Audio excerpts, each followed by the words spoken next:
ਅੰਮ੍ਰਿਤ ਵੇਲੇ ਦੇ ਦੀਵਾਨਾਂ ਦੀਆਂ ਹਾਜ਼ਰੀਆਂ ਭਰਦੇ ਹੋਏ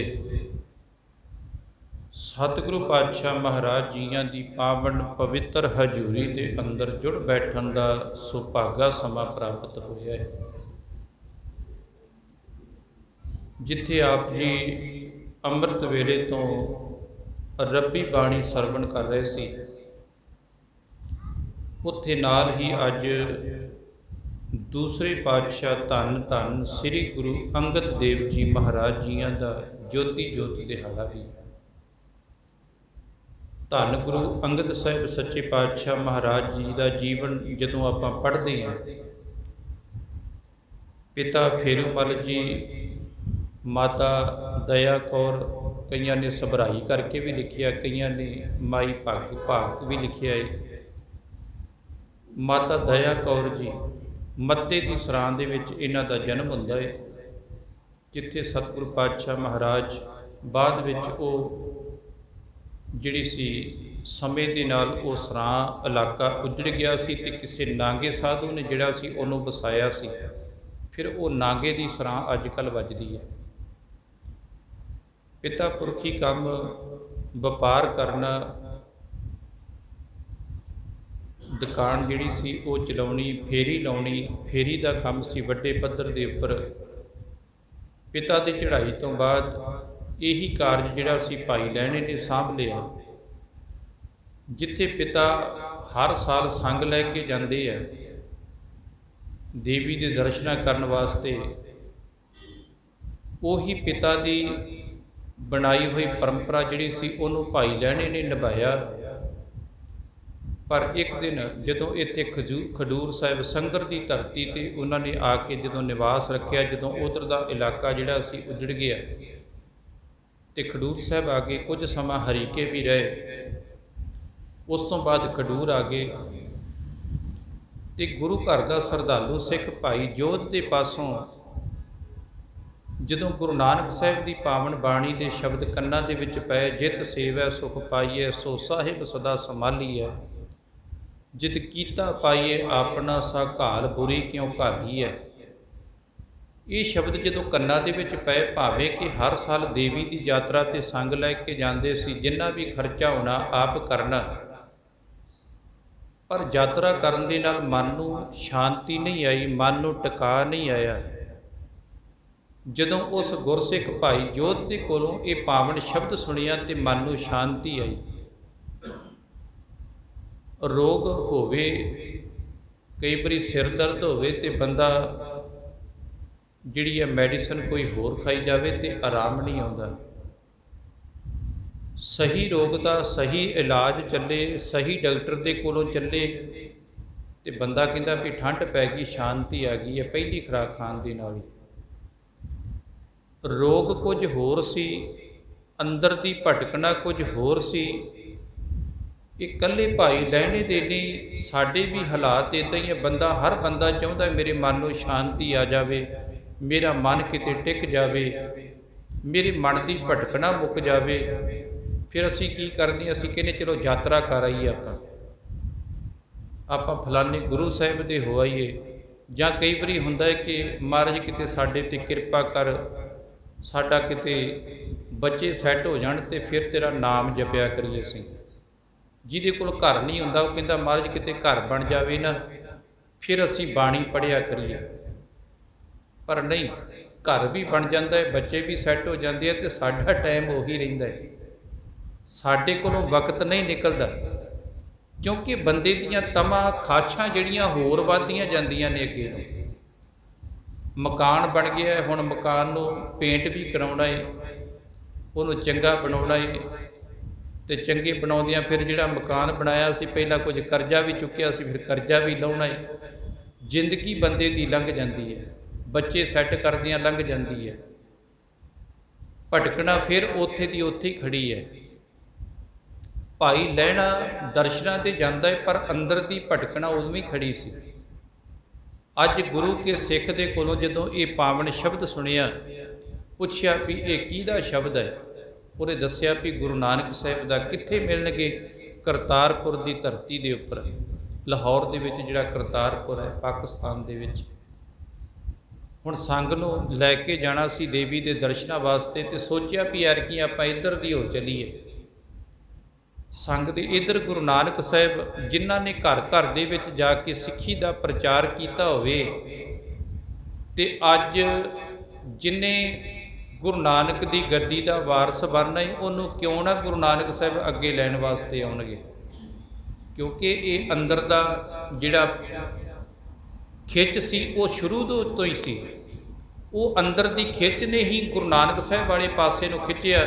ਨਹੀਂ ਤੇ ਬਾਣੀ ਬੜੀ ਪੜ੍ਹੀ ਜਾਂਦੀ ਹੈ, ਬਾਣੀ ਅਸੀਂ ਵੀ ਪੜ੍ਹਦੇ, ਪਰ ਅੰਦਰ ਨੂੰ ਖਿੱਚ ਕਿਸੇ ਵਿਰਲੇ ਦੀ ਪੈਂਦੀ ਹੈ।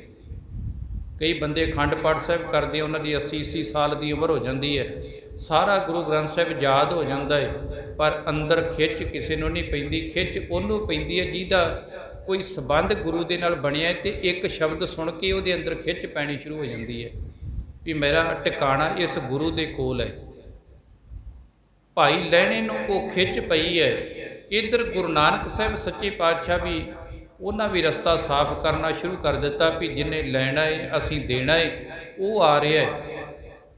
ਤੇ ਭਾਈ ਲਹਿਣਾ ਜੀ ਜਦੋਂ ਸੰਗ ਦੇ ਨਾਲ ਗਏ ਤੇ ਕਹਿਣ ਲੱਗੇ ਤੁਸੀਂ ਜੇ ਤੇ ਕਿਸੇ ਨੇ ਗੁਰੂ ਨਾਨਕ ਸਾਹਿਬ ਦੇ ਦਰਸ਼ਨ ਕਰਨੇ ਤੇ ਆ ਜਾਓ। ਕਿਤੇ ਨਹੀਂ, ਅਸੀਂ ਤੇ ਦੇਵੀ ਦੇ ਦਰਸ਼ਨ ਕਰਾਂਗੇ। ਕਹਿੰਦਾ ਫਿਰ ਮੈਂ ਇਹਨੂੰ ਹੋ ਆਉਣ ਦਿਓ। ਭਾਈ ਲਹਿਣਾ ਜੀ ਜਦੋਂ ਉਸ ਰਸਤੇ ਨੂੰ ਮੁੜੇ, ਸਾਹਮਣੇ ਗੁਰੂ ਨਾਨਕ ਸਾਹਿਬ ਦੇ ਦਰਸ਼ਨ ਹੋਏ, ਤੇ ਪਤਾ ਨਹੀਂ ਸੀ, ਹੁਣ ਦੇਖਿਆ ਨਹੀਂ ਸੀ ਕਦੀ, ਪਹਿਚਾਨ ਕੋਈ ਨਹੀਂ ਸੀ। ਜੇ ਤੇ ਅੱਜ ਵਰਗਾ ਕੋਈ ਸੰਤ ਹੁੰਦਾ ਫਿਰ ਪਤਾ ਲੱਗ ਜਾਣਾ ਸੀ, ਕਿਉਂਕਿ 5-6 ਬਾਡੀਗਾਰਡ ਹੋਣੇ ਸੀ ਉਹਦੇ ਨਾਲ, 2-3 ਪੱਖੀ ਝੱਲਣ ਵਾਲੇ ਹੋਣੇ ਸੀ, ਤੇ ਪਤਾ ਲੱਗ ਜਾਣਾ ਸੀ ਵੀ ਇਹੀ ਬਾਬਾ ਜੀ ਹੈ। ਗੁਰੂ ਨਾਨਕ ਸਾਹਿਬ ਸੱਚੇ ਪਾਤਸ਼ਾਹ ਜੀ ਜਿਹੜੇ ਕਰਤਾਰਪੁਰ ਦੇ ਵਿੱਚ ਕਿਸਾਨੀ ਕਰਦੇ ਆ, ਤੇ ਉਹੀ ਕੱਪੜੇ ਪਾਏ ਨੇ। ਲੈਣੇ ਨੇ ਪਛਾਣਿਆ ਨਹੀਂ, ਤੇ ਹੱਥ ਜੋੜ ਕੇ ਕਹਿੰਦਾ ਗੁਰੂ ਨਾਨਕ ਸਾਹਿਬ ਨੂੰ ਮਿਲਣਾ ਸੀ। ਕਹਿੰਦੇ ਮਿਲਾ ਦਿੰਦੇ ਆ। ਘੋੜੇ ਦੀਆਂ ਵਾਗਾਂ ਪਕੜੀਆਂ, ਲੈ ਕੇ ਧਰਮਸ਼ਾਲਾ ਦੇ ਕੋਲ ਖੜ ਕੇ ਕਹਿੰਦੇ ਵੀ ਆਓ ਬਿਰਛ ਦੇ ਨਾਲ ਘੋੜੇ ਨੂੰ ਬੰਨਿਆ, ਤੇ ਅੰਦਰ ਗੁਰੂ ਨਾਨਕ ਦੇ ਦਰਸ਼ਨ ਕਰ ਲਏ। ਭਾਈ ਲਹਿਣਾ ਤੇ ਘੋੜਾ ਬੰਨ੍ਹਣ ਚਲੇ ਗਿਆ, ਤੇ ਆਪ ਪਹਿਲਾਂ ਜਾ ਕੇ ਅੰਦਰ ਬੈਠ ਗਏ। ਜਦੋਂ ਅੰਦਰ ਗਿਆ, ਇਹ ਤੇ ਉਹੀ ਹੈ ਜਿਹੜਾ ਘੋੜੇ ਦੀਆਂ ਵਾਗਾਂ ਪਕੜ ਕੇ ਲੈ ਕੇ ਆਇਆ ਸੀ। ਕਿਸੇ ਨੂੰ ਪੁੱਛਿਆ ਵੀ ਇਹਨਾਂ ਵਰਗਾ ਕੋਈ ਹੋਰ ਵੀ ਹੈਗਾ? ਕਹਿੰਦੇ ਨਹੀਂ, ਇਹੀ ਹੈ। ਮਨ ਦੇ ਅੰਦਰ ਵਿਰਾਗ ਆ ਗਿਆ, ਉੱਠ ਕੇ ਖਲੋ ਕੇ ਹੱਥ ਜੋੜ ਕੇ ਅੱਖਾਂ ਦੇ ਵਿੱਚੋਂ ਹੰਝੂ। ਮਹਾਰਾਜ ਕਹਿੰਦੇ ਕੀ ਗੱਲ ਹੋਈ ਹੈ?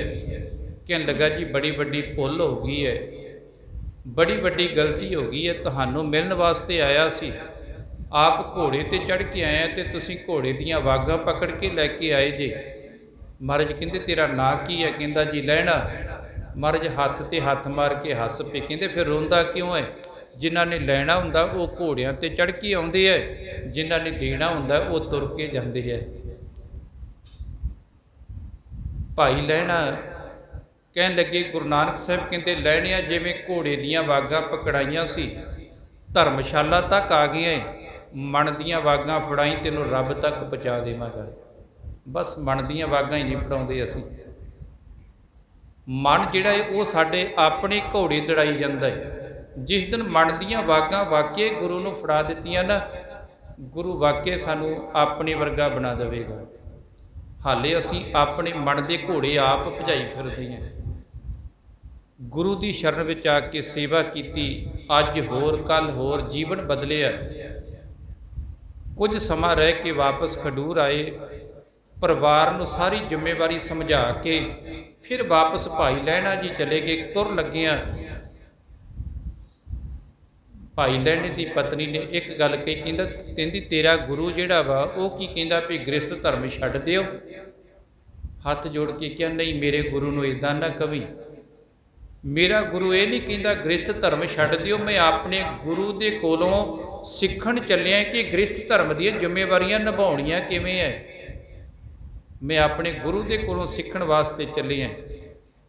ਭਾਈ ਲਹਿਣੇ ਨੇ ਸੇਵਾ ਕੀਤੀ ਕਮਾਲ ਦੀ, ਹਰ ਹੁਕਮ ਨੂੰ ਮੰਨਿਆ।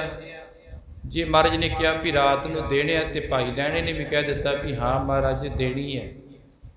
ਜੇ ਉਹਨਾਂ ਦਿਨ ਨੂੰ ਕਹਿ ਦਿੱਤਾ ਰਾਤ ਹੈ, ਤੇ ਹਾਂ ਕਹਿ ਦਿੱਤਾ ਵੀ ਰਾਤ ਹੀ ਹੈ। ਇਹ ਹੁਕਮ ਮੰਨਣ ਵਾਲੀ ਗੱਲ ਭਾਈ ਲਹਿਣੇ ਦੇ ਹਿੱਸੇ ਵਿੱਚ ਆਈ। ਰਹੁ ਵਿਚਾਰ ਇੱਕ ਦਿਨ ਬਾਬਾ ਬੁੱਢਾ ਸਾਹਿਬ ਦੇ ਵੀ ਮਨ ਵਿੱਚ ਖਿਆਲ ਆ ਗਿਆ ਵੀ ਭਾਈ ਲਹਿਣਾ ਦੇ ਵਿੱਚ ਕਿਹੜੀ ਐਸੀ ਗੱਲ ਹੈ ਵੀ ਗੁਰੂ ਨਾਨਕ ਸਾਹਿਬ ਦਾ ਬਹੁਤਾ ਪਿਆਰ ਭਾਈ ਲਹਿਣੇ ਦੇ ਨਾਲ ਹੈ। ਤੇ ਗੁਰੂ ਨਾਨਕ ਸਾਹਿਬ ਨੇ ਇਹ ਵੀ ਸ਼ੰਕਾ ਕੱਢ ਦਿੱਤਾ। ਅੱਜ ਰਾਤ ਦਾ ਸਮਾਂ, ਬਾਬੇ ਸ੍ਰੀ ਚੰਦ ਨੂੰ ਕਹਿੰਦੇ ਉੱਠੋ, ਰਾਤ ਦੇਖੋ ਕਿੰਨੀ ਬੀਤ ਗਈ ਹੈ। ਬਾਹਰ ਆ ਕੇ ਦੇਖਿਆ, ਕਹਿੰਦੇ ਜੀ ਅੱਧੀ ਰਾਤ ਬੀਤ ਗਈ ਤੇ ਅੱਧੀ ਬਾਕੀ ਰਹਿ ਗਈ ਹੈ। ਫਿਰ ਬਾਬੇ ਲਖਮੀ ਦਾਸ ਨੂੰ ਉਹਨਾਂ ਵੀ ਕਿਹਾ ਅੱਧੀ ਬੀਤ ਗਈ ਅੱਧੀ ਬਾਕੀ ਹੈ। ਬਾਬੇ ਬੁੱਢੇ ਸਾਹਿਬ ਨੂੰ ਭੇਜਿਆ, ਬਾਹਰ ਆਏ, ਵੇਖਿਆ ਚੰਗੀ ਤਰ੍ਹਾਂ, ਕਹਿੰਦੇ ਮਹਾਰਾਜ ਰਾਤ ਵਾਕਈ ਅੱਧੀ ਬਤੀਤ ਹੋਈ ਹੈ ਤੇ ਅੱਧੀ ਕ ਬਾਕੀ ਰਹਿ ਗਈ ਹੈ। ਕਹਿੰਦੇ ਲਹਿਣਿਆ ਇਹ ਨਹੀਂ ਕੋਈ ਸੱਚ ਦੱਸਦਾ, ਤੂੰ ਦੇਖ ਕੇ ਆ। ਭਾਈ ਲਹਿਣਾ ਜੀ ਬਾਹਰ ਆਏ, ਸੋਚਿਆ ਵੀ ਰਾਤ ਤੇ ਵਾਕਈ ਅੱਧੀ ਬੀਤੀ ਹੈ, ਪਰ ਗੁਰੂ ਸਾਹਿਬ ਇਮਤਿਹਾਨ ਲੈ ਰਹੇ ਹੈ। ਹੱਥ ਜੋੜ ਕੇ ਅੰਦਰ ਆਏ, ਬੇਨਤੀ ਕੀਤੀ, ਪਾਤਸ਼ਾਹ ਜਿੰਨੀ ਕੁ ਰਾਤ ਤੁਸੀਂ ਬਤੀਤ ਕਰ ਦਿੱਤੀ ਓਨੀ ਕੁ ਬੀਤ ਗਈ ਹੈ, ਜਿੰਨੀ ਕੁ ਤੁਸੀਂ ਰੱਖ ਲਈ ਓਨੀ ਕੁ ਬਾਕੀ ਰਹਿ ਗਈ ਹੈ। ਬਾਬੇ ਬੁੱਢੇ ਸਾਹਿਬ ਨੂੰ ਸਮਝ ਲੱਗ ਗਈ ਵੀ ਇਹ ਹੁਕਮ ਮੰਨਣ ਵਾਲੀ ਗੱਲ ਭਾਈ ਲਹਿਣੇ ਦੇ ਹਿੱਸੇ ਹੀ ਆਈ ਹੈ। ਕੱਲਾ ਇਹੀ ਨਹੀਂ, ਹਰ ਹੁਕਮ ਨੂੰ ਮੰਨਿਆ। ਤੇ ਯਾਦ ਰੱਖਿਓ ਬਾਬਾ ਸ੍ਰੀ ਚੰਦ ਤੇ ਬਾਬਾ ਲਖਮੀ ਦਾਸ, ਉਹ ਸ੍ਰੀ ਚੰਦ ਤੇ ਲਖਮੀ ਦਾਸ ਹੀ ਰਹਿ ਗਏ ਜਿਨ੍ਹਾਂ ਹੁਕਮ ਮੰਨਿਆ ਸੀ। ਇੱਕ ਵਾਰੀ ਭਾਈ ਮਰਦਾਨੇ ਨੇ ਪੁੱਛਿਆ ਸੀ ਬਾਬੇ ਬੁੱਢੇ ਸਾਹਿਬ ਨੂੰ, ਕਹਿੰਦੇ ਬਾਬਾ ਬੁੱਢਾ ਸਾਹਿਬ ਤੁਸੀਂ ਗੁਰੂ ਨਾਨਕ ਸਾਹਿਬ ਨੂੰ ਕੀ ਸਮਝਿਆ ਸੀ? ਕਹਿੰਦੇ ਅਸੀਂ ਗੁਰੂ ਨਾਨਕ ਸਾਹਿਬ ਨੂੰ ਪੂਰਨ ਬ੍ਰਹਮ ਗਿਆਨੀ ਸਮਝਿਆ ਸੀ। ਤੇ ਭਾਈ ਮਰਦਾਨਾ ਜੀ ਹੱਥ ਜੋੜ ਕੇ ਕਹਿੰਦੇ ਫਿਰ ਤੁਹਾਨੂੰ ਉਹਨਾਂ ਨੇ ਪੂਰਨ ਬ੍ਰਹਮ ਗਿਆਨੀ ਬਣਾ ਦਿੱਤਾ। ਤੇ ਗੁਰੂ ਅੰਗਦ ਸਾਹਿਬ ਨੂੰ ਪੁੱਛਦੇ ਮਹਾਰਾਜ ਤੁਸੀਂ ਗੁਰੂ ਨਾਨਕ ਸਾਹਿਬ ਨੂੰ ਕੀ ਸਮਝਿਆ ਸੀ? ਕਹਿੰਦੇ ਗੁਰੂ ਨਾਨਕ ਸਾਹਿਬ ਆਪ ਨਿਰੰਕਾਰ ਧਰਤੀ ਤੇ ਆਏ ਸੀ। ਤੇ ਭਾਈ ਮਰਦਾਨਾ, ਮਾਫ ਕਰਨਾ ਭਾਈ ਬਾਲਾ ਜੀ, ਭਾਈ ਬਾਲੇ ਵਾਲੀ ਸਾਖੀ ਦੇ ਵਿੱਚ ਹੈ। ਤੇ ਭਾਈ ਬਾਲੇ ਨੇ ਖਡੂਰ ਸਾਹਿਬ ਦੀ ਧਰਤੀ ਤੇ ਬਚਨ ਹੁੰਦੇ ਹੈ ਜਿਸ ਦਿਨ ਮਾਈ ਫਰਾਈ ਦੇ ਘਰ ਵਿੱਚੋਂ ਗੁਰੂ ਅੰਗਦ ਸਾਹਿਬ ਨੂੰ ਪ੍ਰਗਟ ਕੀਤਾ ਸੀ। ਬਾਬਾ ਬੁੱਢਾ ਸਾਹਿਬ ਨੇ ਪਹਿਲੀ ਪ੍ਰਭਾਤ ਫੇਰੀ ਸੰਗਤ ਦੇ ਰੂਪ ਦੇ ਵਿੱਚ ਲਿਆ ਕੇ, ਤੇ ਭਾਈ ਬਾਲੇ ਨੇ ਪੁੱਛਿਆ ਸੀ ਬਾਬੇ ਬੁੱਢੇ ਸਾਹਿਬ ਨੂੰ ਤੁਸੀਂ ਕੀ ਸਮਝਿਆ ਸੀ ਗੁਰੂ ਨਾਨਕ ਨੂੰ? ਕਹਿੰਦੇ ਅਸੀਂ ਪੂਰਨ ਬ੍ਰਹਮ ਗਿਆਨੀ। ਤੇ ਭਾਈ ਬਾਲਾ ਕਹਿੰਦਾ ਤੁਹਾਨੂੰ ਪੂਰਨ ਬ੍ਰਹਮ ਗਿਆਨੀ ਬਣਾ ਦਿੱਤਾ ਹੈ। ਤੇ ਗੁਰੂ ਅੰਗਦ ਸਾਹਿਬ ਨੂੰ ਪੁੱਛਿਆ ਤੁਸੀਂ? ਕਹਿੰਦੇ ਗੁਰੂ ਨਾਨਕ ਸਾਹਿਬ ਤੇ ਆਪ ਰੱਬ ਸੀ, ਆਪ ਪਰਮਾਤਮਾ ਸੀ। ਭਾਈ ਬਾਲਾ ਗੁਰੂ ਅੰਗਦ ਸਾਹਿਬ ਦੇ ਚਰਨਾਂ ਤੇ ਸਿਰ ਰੱਖ ਕੇ ਕਹਿੰਦਾ ਫਿਰ ਤੁਹਾਨੂੰ ਵੀ ਰੱਬ ਹੀ ਬਣਾ ਦਿੱਤਾ। ਗੁਰੂ ਨਾਨਕ ਨੂੰ ਜਿਹੋ ਜਿਹਾ ਸਮਝੋਗੇ ਉਹੋ ਜਿਹੀ ਬਣ ਜਾਓਗੇ।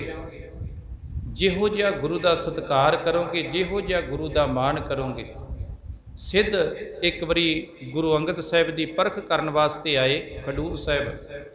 ਉਹਨਾਂ ਨੂੰ ਪਤਾ ਲੱਗਾ ਵੀ ਗੁਰੂ ਨਾਨਕ ਸਾਹਿਬ ਦੀ ਗੁਰਤਾ ਗੱਦੀ ਹੁਣ ਜਿਹੜੇ ਗੁਰਸਿੱਖ ਦੇ ਕੋਲ, ਗੁਰੂ ਅੰਗਦ ਸਾਹਿਬ ਦੇ ਕੋਲ ਹੈ, ਚਲੋ ਉਹਨਾਂ ਨੂੰ ਜਾ ਕੇ ਪਰਖੀਏ।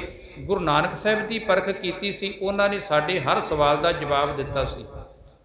ਖਡੂਰ ਸਾਹਿਬ ਦੀ ਧਰਤੀ ਤੇ ਆ ਕੇ ਉਹਨਾਂ ਨੇ ਕਈ ਤਰ੍ਹਾਂ ਦੇ ਸਵਾਲ ਜਵਾਬ ਕੀਤੇ।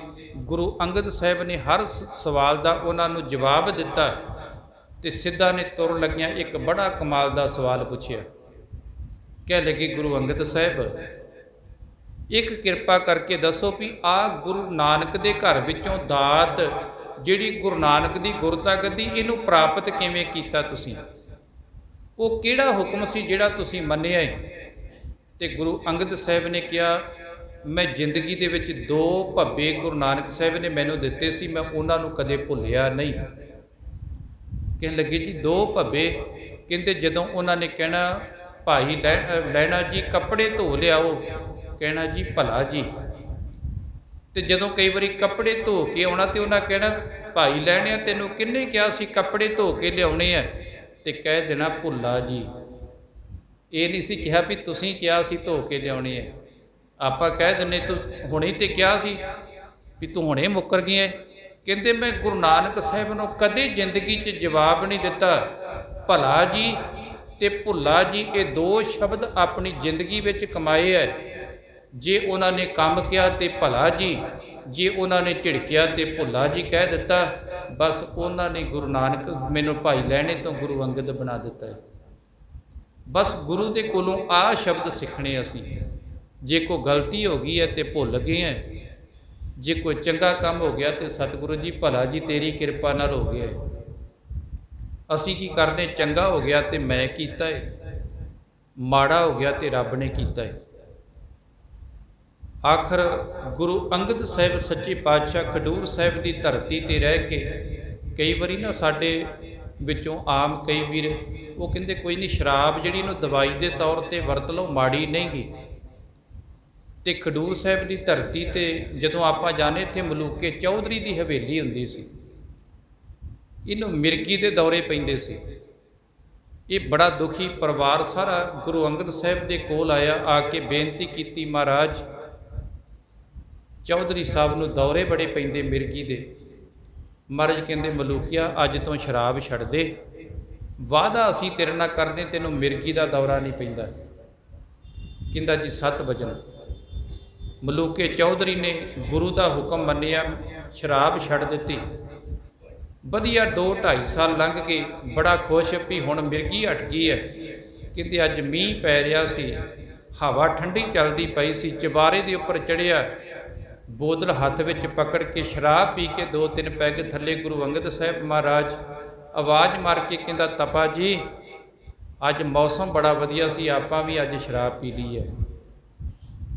तो गुरु अंगद साहिब हस के कहंदे लै मिर्गी भी फिर हुक्म दी बझी बैठी सी, फिर वो भी आउण वाली है। मिर्गी का दौरा पिया, उत्तों जिहड़ा सी चबारे तो कश खा के थले डिग्गा तो मौत हो गई। जिहड़ा गुरु के हुक्म मनदा है, गुरु की आग्या विच चलदा है, गुरु तत्ती बाड़ नहीं लगन दिंदा। जदों असीं अपणियां मर्जियां करदे हैं, भाई जीवा रोजाना गुरु अंगद साहिब वास्ते खिचड़ी तैयार करके लैके आउंदा सी। अज खिचड़ी तैयार की, हनेर ते झक्खड़ चल पिया। भाई जीवे ने अरदास की, महाराज नेर ते झक्खड़ बड़ा है, जे ये ना हटिया तो खिचड़ी लियाउंदियां देर लग जाएगी, इस करके ये किरपा करके हनेर बंद हो जाए। अरदासां करदा है, अचानक हनेर बंद हो गया। भाई जीवा गुरु अंगद साहिब के कोल आया, आके खिचड़ी अगे रखी। महाराज कहंदे असीं खिचड़ी नहीं खानी। कहंदा महाराज क्यों? कहंदे तैनूं पता है जीविया तूं रब के हुक्म दे विच रुकावट पाई है। जिहड़ा वो नेर ते झक्खड़ चलदा सी, कई ऐसी जानवर है आसमान दे विच जिहड़ी वो जदों घट्टा मिट्टी आकाश विच उड़ के जांदा ते उही खांदे है। कुछ जानवर इदां दे है जदों बारिश हुंदी है वो बरखा दा मींह जिहड़ा उही पींदे है, उहदे नाल प्यास बुझाउंदे है। पर तूं किन्ने जानवरां दी रोजी खो के ते साडे वास्ते लैके आया है, ये असीं भोजन नहीं छकना। भाव कहण दा सिख नूं हुक्म दे विच रहण दी मर्यादा समझाई भी हुक्म मनना है। असीं किते मींह पैंदा होवे आपां कहने मर्ज ढा दे। गुरु ने हुक्म विच रहण दी जाच सिखाई है। कई बारी ना पिंड दे विच इलैक्शन हुंदी होवे ते 2 सरपंच पिछे जे रौला भी पिया सी, उदों पता नहीं किहड़े पिंड दा, ये फेसबुक के उपर भी काफ़ी गल मशहूर हुई सी भी दोवां पिंडां दे सरपंचां ने गुरुद्वारे साहिब सुख लिया। एक ने तो कुछ उत्थे जिहड़ा सी वो सेवा भी करवा दी, कुछ खर्चा भी कर दिता। जिन्हें खर्चा कर दिता तो वो हार गया तो दूजा जित गया। तो हुण वो जिहड़ा समान उन्हें गुरुद्वारे चढ़ाया सी, जदों हार गया तो कहंदा चुक्को सारा लै जाओ, मैं तो हार गया है। हुण असल दे विच मान लो भी 2 बंदे इलैक्शन लड़दे है तो दोवें वारी वारी गुरु घर आके ग्रंथी सिंह तो अरदास कराउंदे। दोवां ने अरदास करी कढ़ाई भी महाराज कृपा करियो मेरी जित होवे। हुण दूजे ने थोड़े चिर बाद दूसरा आ गया, उन्हें कहा मेरी जित होवे।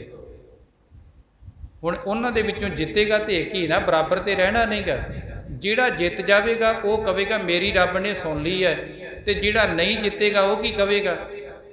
वो कहेगा रब ने मेरे नाल धक्का कीता है। पर रब किसी नाल धक्का नहीं करता। रब कहंदा वा जे तू अपने चंगे काम करेगा, लोकां दे विच चंगा विचरेगा, लोकां दे काम आवेगा। गुरु ने यह समझाया सी अरदास करन दे नाल नहीं। जे वाਕਿਆ किते अरदास दे नाल ही गल बनदी हुंदी भी अरदास करन दे नाल ही सारे काम हो जांदे हुंदे ते महाराज नूं जंगां जुद्धां करन दी लोड़ नहीं सी। उन्हां कहना अरदास करो तो कोई नहीं, फतेह हो जानी है अपनी। गुरु नानक साहिब सच्चे पातशाह ने 18 साल हल वाया करतारपुर की धरती के उपर। तो जे वो अरदास नाल गल बनती, उन्हें कहना हल वाउण की लोड़ नहीं कि अरदास करके तो बीज का छट्टा दे दिओ तो आप ही उग पैना है। किते सानू गुरमत दे विच ऐसी गल नहीं दसी गई। ये सानू जिहड़े पुजारी सी उन्हां ने कह दिता भी तुसीं आ दान पुन करो, अरदास करो, वेखियो तुहाडी बल्ले बल्ले हो जानी है। यही वहम गुरु गोबिंद सिंह महाराज ने आनंदपुर साहिब की धरती ते कढ़े। यही वहम गुरु अंगद साहिब ने खडूर साहिब की धरती ते जदों इत्थे एक तपा, जदों बारिश नहीं सी हुंदी, उहदे कोल लोग गए, उन्हें कहा भी आ जिहड़ा गृहस्थी बाबा बैठा है ना इत्थे गुरु अंगद साहिब, इनू खडूर साहिब दे विचों कढ़ो, मींह फिर मैं पवा देवांगा। लोग इकट्ठे होके आए, जट जिहड़े सी वो कहंदे भी महाराज जां ते मींह पवाओ जां खडूर साहिब छड्ड दिओ। महाराज कहंदे खडूर साहिब छड्ड दिंदे आ। महाराज ने खडूर साहिब छड्ड दिता। हुण लोग तपे कोल जांदे आ भी तपा जी मींह पवाओ, पर तपा हुण की करे, मींह पैंदा नहीं गा। गुरु अमरदास जी सेवादार सी, ये जदों वापस आए बासरके तो ते इत्थे आके देखिया, पुछया भी गुरु अंगद साहिब, कहंदे भी वो ते तपे ने बाहर कढ़ा दिता, पिंड वालियां बाहर कढ़ दिता। कहंदे क्यों? कहंदे भी इस करके, कहंदे भी मींह तां नहीं पैंदा भी ये गृहस्थी है, गृहस्थी हो के रब दा नां लैंदा है ते तां करके रब करोप हो गया है। गुरु अमरदास हाले सेवा करते सन, पर सेवा दे विचों वो मान, वो बख्शिशां प्राप्त सी। कहंदे फिर इदां करो, जे मींह नहीं ना पैंदा तपे नूं फड़ के लै जाओ, जिहड़ी पैड़ी 'च लै जा करोगे मींह पै जा करेगा। गुर प्रताप सूरज ग्रंथ विच आपां पढ़दे हैं, पिंड वाले तपे नूं फड़ फड़ के घमाई गए, रात नूं धू धू के रात तक मार दिता उन्होंने। गुरु अंगद साहिब नूं पता लगा, उन्हें कहा नहीं ये बहुत माड़ा कीता तुसीं, रब दे हुक्म विच कदे शरीक नहीं बनना। सिख वो है जिहड़ा रब दा हुक्म मनदा है। गुरु ने रब दा हुक्म मनण दी जाच दसी है। हुण दो भरावां दा झगड़ा होवे, जमीन दा किते मुकदमा चलदा होवे अदालत दे विच, एक पहला आया अरदास करा के गया भी महाराज किरपा कर दिओ, चढ़दी कला कर दिओ, असीं अखंड पाठ साहिब करावांगे। दूजा भी आया, महाराज मैं भी अखंड पाठ साहिब करावांगा। हुण जितेगा तो एक ही ना। फैसला की सी? दोवें गुरु साहिब की हजूरी विच आउंदे इत्थे आके कहंदे एक पिता एक सके हम बारक, तू मेरा गुरहाई भरावा, जमीनां इत्थे रह जाणियां, आपां प्यार दे नाल जिंदगी कट्टीए, चल आपां दोवें अद्धी अद्धी कर लीए। आ असी फैसला। हुण एक जित गया एक हार गया। जिहड़ा जित गया उन्हें अखंड पाठ साहिब करा दिता, जिहड़ा हार गया उन्हें कहा मैं नहीं गुरुद्वारे जांदा। हुण इहदे नाल घाटा पिया सिख कौम नूं। जिहड़ी सिੱਖਿਆ लैनी सी गुरु ग्रंथ साहिब तो वो नहीं असीं लई। गुरु साहिब ने वैर विरोध खत्म कीते सी, ते असीं किसी नाल लड़ाई झगड़ा हुंदा होवे ते वो भी कई वारी अरदासां करदे हैं। चलो कई वारी भाई तो नहीं कराउंदे, कई मन दे विच ही करदे होणगे। महाराज इहदा बेड़ा गर्क जे ने बड़ा साडे नाल धक्का कीता है। ते अखीर अरदास ते खत्म कित्थे हुंदी भला? नानक नाम तेरे भाणे। फिर जो सरबत का भला है तो सरबत दे विच ते सारे ही आउंदे है ना, उत्थे ते सारियां बराबर है हक। इस करके गुरु साहिब ने सानू सिखाया। गुरु अंगद साहिब ने खडूर साहिब की धरती ते मल अखाड़ा बनाया, बच्चियां दे घोल कराउणे, उन्हां दे विच जिहड़ी सी ताकत भरनी, क्योंकि 10वें जामे विच 6वें जामे विच शस्त्र चलाउणे सी, शरीर विच ताकत भी चाहिदी सी। अज असी गुरु अंगद साहिब का ठीक है गुरपुरब असी मनाउने, उन्हां दा अवतार पुरब, ज्योति जोत पुरब, पर किन्ने क गुरुद्वारे साहिब है भी जिथे असी ये बच्चों का भविख असी कोई खाड़े बनाए होण जां बच्चों वास्ते खेड दे मैदान बनाए होण भी साडे बच्चे तंदुरुस्त रहन, साडे बच्चे फिट रहन, साडे बच्चे जिहड़े है असी ये काम नहीं कीता जो गुरु अंगद साहिब ने कीता सी।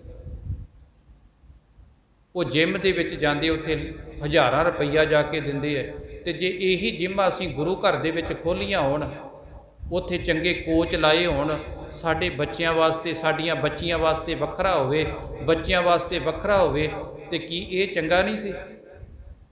गुरु घर दी माया नाल बच्चे फिट हुंदे, शरीर सैट रहिंदे। साडे इत्थे कोई डॉक्टरी दे कैंप लगदे, वो सानूं दसदे भी तुसीं हफ्ते दे विच किहड़ी किहड़ी चीज़ खाणी, किहड़ी नहीं खाणी, तुसीं अपने शरीर का ध्यान दिओ। जिहड़े सिद्धांत गुरु ने दिते सी, किहड़ा सिद्धांत असीं मन्निआ है? ते मैं कई बारी सोचदा भी पता नहीं असीं किहड़े मूँह दे नाल आके असीं कहने असीं ते जी गुरु ग्रंथ साहिब नूं ही मनदे, मन्निआ की असीं? गुरु ग्रंथ साहिब ने जो कहा सी किहड़ी चीज़ असीं मन्नी है, एक ही दस दो भी एक ही मन्नी है, मैं तो कोई नहीं मन्नी, मैं भी तुहाडे वर्गा ही रौला ही पाउणा है। असीं केवल कहण वाले ही हैं, बस मनदे कोई नहीं। असीं जो गुरु ने सिद्धांत दिते सी सानूं असीं एक भी नहीं मन्निया। वड्डा सारा गुरुद्वारा बना लेना, ਉਹਦੇ ਵਿੱਚ सोहनी पालकी बना लैनी, ਇਹਦੇ ਨਾਲ ਕੀ ਹੋਵੇਗਾ?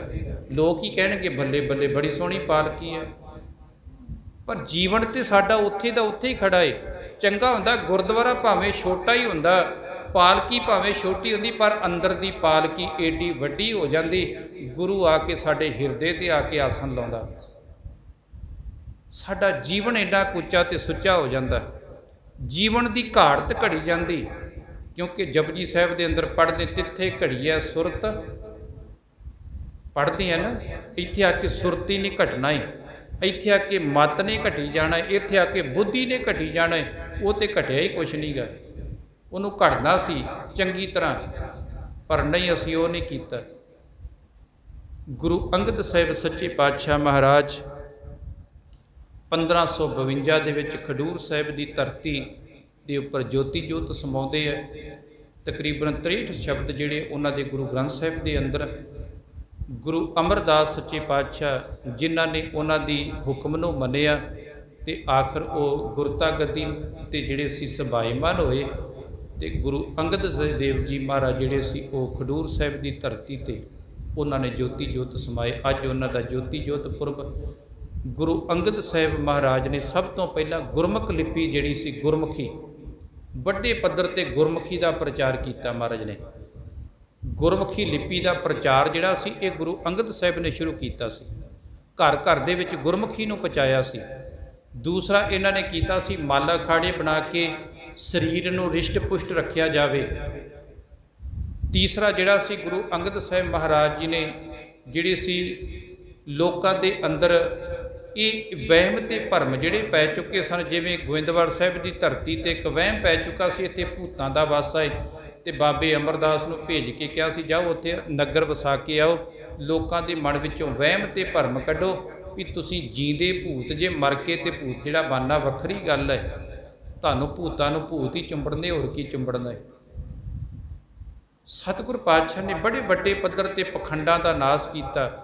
चौथा जिहड़ा सी वो महाराज ने लंगर जिहड़ा सी माता खीवी जी जिहड़े सी उन्हां दे महल वड्डे पद्धर ते उन्होंने लंगर का प्रबंध जिहड़ा सी माता खीवी के हत्थ विच दिता भी जिन्हां ने फिर उत्थे लंगर जिहड़ा सी बनाया ते भट्टां ने अपने सवैयां च भी दर्ज किया। रस अमृत खीर घियाली जिन्हां दा सोहना लंगर, सब तो सचज्जा लंगर माता खीवी का लंगर सी, जिन्हां ने वड्डे पद्धर के उपर ये लंगर की परंपरा जिहड़ा लोकां विच सूत छात की बीमारी ऊच नीच सी उहनूं खत्म करके एक पंगत विच बिठाल के प्रशादे की परंपरा ये माता खीवी के द्वारा चलाई गई। इस तरीके नाल गुरु साहिब ने बहुत वड्डे जिहड़े सी कारज कीते ते 1552 दे विच जिहड़ा सी वो ज्योति जोत समा गई। उन्हां दा ज्योति जोत पुरब जिहड़ा आप संगतां दे नाल कुछ विचारां की सांझ पाई है। सतगुरु जी कृपा करन, सब दियां हाजरियां प्रवान करन। वाहिगुरु जी का खालसा, वाहिगुरु जी की फतेह। सतनाम वाहिगुरु, सतनाम वाहिगुरु, सतनाम सतनाम सतनाम सत